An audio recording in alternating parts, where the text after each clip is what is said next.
کیا اس کی کوئی پریشانی ختم نہ ہو, کوئی اس کا مسئلہ حل نہ ہو, کوئی اس کا علاج, اس کو ظاہری طور پہ دنیاوی کوئی چیز نہ ملے وہاں سے, کوئی تکلیف ٹھیک نہ ہو, کوئی بیماری ٹھیک نہ ہو, کوئی مسئلہ حل نہ ہو, کوئی کاروبار چلے, کچھ ظاہری طور پہ ظاہری دعاؤں سے اس کو کچھ فائدہ نہ ملے.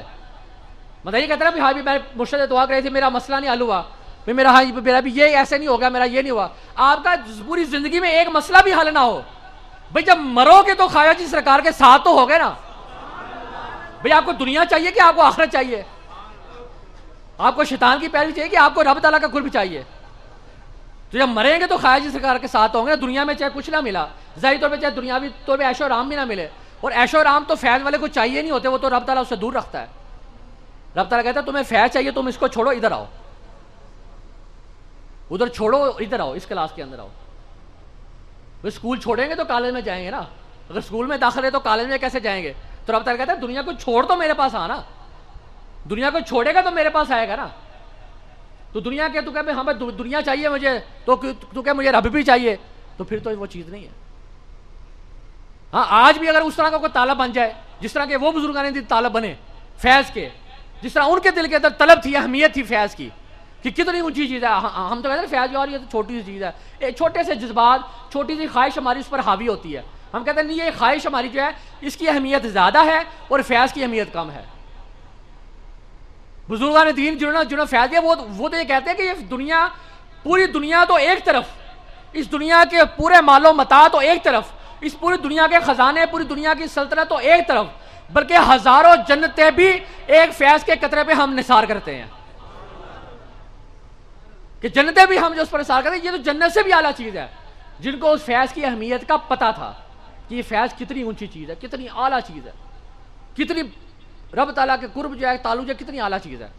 تو جتنی زیادہ اہمیت ہوگی, جتنا زیادہ اس کے لیے انسان قربانی دے گا, پھر ہی فیض حاصل کرے گا نا.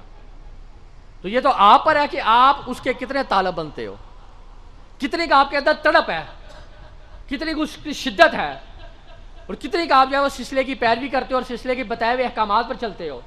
جو سلسلے کے احکامات ہیں سلسلے کی طرف سے, اگر اب آپ کوئی علم سیکھنے جاتا ہے, اب استاد اس کو عالم دین کہتا ہے, قاری کہتا ہے بھی تو اس کو ایسے پڑھ, وہ پیش کو زبر پڑھتا ہے, زبر کو زیر پڑھتا ہے, زیر کو پیش پڑھتا ہے, آیا کہ وہ سیکھ لے گا. وہ کہتا ہے میں کہہ رہا ہوں ایسے پڑھ, وہ کہتا ہے نہیں میں ایسے نہیں, ایسے پڑھوں گا. وہ استاد کہتا ہے نہیں ایسے پڑھ, تو کہے گا نہیں میں نے تو ایسے نہیں, میں نے ایسے پڑھنا ہے. کیا کہے, وہ کہے گا اچھا جا پھر خود پڑھ لے جا. بھائی میری بات مانے گا, بھائی جیسے میں کہہ رہا ہوں ویسے پڑھے گا تو تجھے پڑھنا آئے گا نا.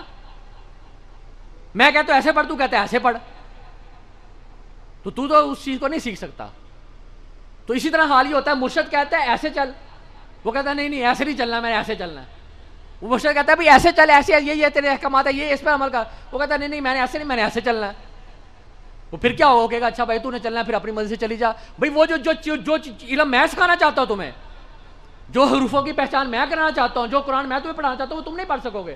تو وہ مرشد درویش کہے گا جو فیض میں تجھے دینا چاہتا ہوں, جو رب کا قرب میں تجھے دینا چاہتا ہوں, کہ رب سے تعلق جو میں کروانا چاہتا ہوں تیرا, چونکہ تو میری بات ہی نہیں مان رہا, میرے بتائے ہوئے باتوں پر نہیں عمل کرتا, میرے بتائے ہوئے احکامات پر نہیں چلتا, تو ظاہری بات ہے تو مجھ سے فیض نہیں لے پائے گا. ہاں جیسے میں کہتا ہوں ویسے چل کے دیکھ, ویسے حرف بہ حرف چل کے دیکھ, پھر دیکھ رب ملتا ہے کہ نہیں ملتا. پھر دیکھے کہ وہ فیض, پھر وہ بتائے کہ وہ فیض جو اس نے کتابوں میں پڑھا تھا کہ وہ ولایت کا وہ فیض ملتا ہے, وہ فیض اس کو خود ملتا ہے کہ نہیں ملتا. وہ آپ کو بھی مل سکتا ہے, آپ بھی اس فیض کو, لیکن اس کو پڑھو تو پھر ہی ہے نا, مرشد کے اس بتائے ہوئے طریقوں پر چلو تو پھر ہی ہے نا. وہ تو ایک اعلیٰ چیز ہے کہ انسان کتنا زیادہ اس کو حاصل کرتا ہے, کتنا ایک مطلب علم کو حاصل کر پڑتا ہے. یہ تو اپنے ہر طالب علم کی اپنی استطاعت ہے, اپنی ہمت ہے, اپنی انسان اس کی ذہانت ہے, کتنا اس کو حاصل کر پاتا ہے. تو وہ فیض یاد رکھیں, یہ اصل مقصد جو ہے اس نسبت کا, یہ وہ فیض ہوتا ہے. نسبت کا مطلب یہ نہیں کہ آپ ہاں اکثر لوگ پوچھا بھی بیعت ہوئے ہیں فیض کو, وہ کہتے ہیں لے یہ سانو تے اسی تے فلاں بزرگ تے بیعت ہوئے تھے, فلاں جگہ بیعت ہے, سانو تے 30 سال لنگ گئے, سانو تے کک فیض نہیں ہوا اتوں. بھائی فیض کیا نہیں ہوا, بتا دو صحیح بھی تمہیں کچھ نہیں. فیض کیا نہیں ہوا, پوچھو ان سے بھی فیض کیا نہیں ہوا. میرا تو گوڈا پیڑ کرتا سی, میں تے واہ سال دم کراتا رہا پیر صاحب کو جا کے, میرا تو گوڈا پیڑ کوئی نہیں ٹھیک ہویا, مینوں تو اتنے پیر صاحب کو کوئی فیض کھ نہیں ہویا. بھائی اگر فیض کا مطلب دنیاوی عیش و آرام آنا ہوتا تو خدا کی قسم دنیا میں سب سے زیادہ عیش و آرام کے اندر صحابہ کرام ہوتے، کیونکہ سب سے زیادہ فیض جو ہے وہ صحابہ کرام کو ملا. اگر فیض عیش و آرام سے ہوتا، عیش و آرام آنا ہوتا، تو خدا کی قسم سب سے زیادہ عیش و آرام سیدنا صدیق اکبر، حضرت عمر فاروق رضی اللہ تعالیٰ، حضرت علی رضی اللہ تعالیٰ عنہ، حضرت عثمان غنی رضی اللہ تعالیٰ عنہ، یہ سب سے زیادہ عیش و آرام کے اندر، عیش و عشرت کے اندر ہوتے. لیکن حساب الٹ تھا، جو کفار تھے وہ بڑے بڑے عیش و آرام کے اندر، بڑے بڑے اعلیٰ اعلیٰ محلوں کے اندر، بڑے بڑے اعلیٰ کھانے. بلکہ صحابہ نے پوچھا بھی، یا وسلم جو آپ کے دشمن ہیں، آپ کے بدبخت ہیں، وہ تو بڑے بڑے محلوں میں رہتے ہیں، بڑے بڑے عیش و آرام میں رہ رہے ہیں، اور آپ اللہ کے محبوب ہیں، اور آپ گھر میں فاقہ ہو رہا ہے، گھر کھانے کے لیے کچھ نہیں ہے، کئی کئی دن گھر میں چولہا نہیں جل رہا. تو فرمایا کہ مجھ کو یہی پسند ہے کہ اگر میں چاہوں تو میرے ساتھ ساتھ سونے کے پہاڑ چلا کرے، اگر میں چاہوں تو میرے ساتھ سونے کے پہاڑ چلا کرے. لیکن مجھے یہ چیز پسند نہیں ہے. میں نے خود اس چیز کو اختیار فرمایا کہ مجھے یہ چیز پسند ہے کہ میں ایک دن کھانا کھاؤں، رب کا شکر ادا کروں، اور جب ایک دن کھانا نہ کھاؤں تو رب کی بارگاہ میں عاجزی کروں، گریہ آزاری کروں. مجھے یہی چیز پسند ہے. میں کہ اگر میں چاہوں تو میرے ساتھ ساتھ سونے کے پہاڑ چلا کرے. یہ نہیں کہ دولت کی کوئی کمی ہے، کوئی خزانوں کی کمی ہے، رب تعالیٰ دے نہیں سکتا، لیکن یہ پسندیدہ نہیں ہے. تو صحابہ کرام کا عالم بھی یہی تھا.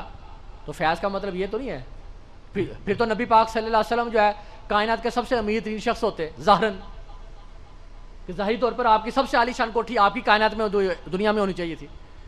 یہ سب سے اونچی ہستی تو آپ ہے نا کائنات کے اندر. بھئی دنیا کائنات میں آپ کا سب سے عالی شان اور سب سے بڑی کوٹھی آپ کی ہونی چاہیے تھی، عالی شان محل آپ کا ہونا چاہیے تھا. لیکن آپ کا حال کیا ہے؟